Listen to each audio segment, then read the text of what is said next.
angels should exist. Truth and wisdom require that the heavens have inhabitants appropriate to them as the earth has. According to the Sharia, those various beings are called angels and spirit beings. Reality requires it to be thus, for despite its small size and insignificance, the earth being filled with living and conscious beings, then emptied from time to time and once again repopulate suggests, indeed makes it clear, that the heavens too, in which are magnificent constellations and are like adorned palaces, should be filled with conscious and percipient creatures. Like men and jinn, those creatures are spectators of the palace of the universe, the observers of the book of creation, and the heralds of the sovereignty of dominicality.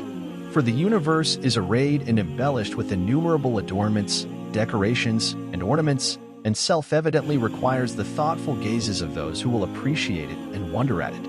Certainly, beauty requires a lover and sustenance is given to the hungry. However, man and jinn are able to perform only a millionth of this endless duty, this grand viewing, this extensive worship. That is to say, endless sorts of angels and spirit beings are necessary to perform these endless duties and diverse worship.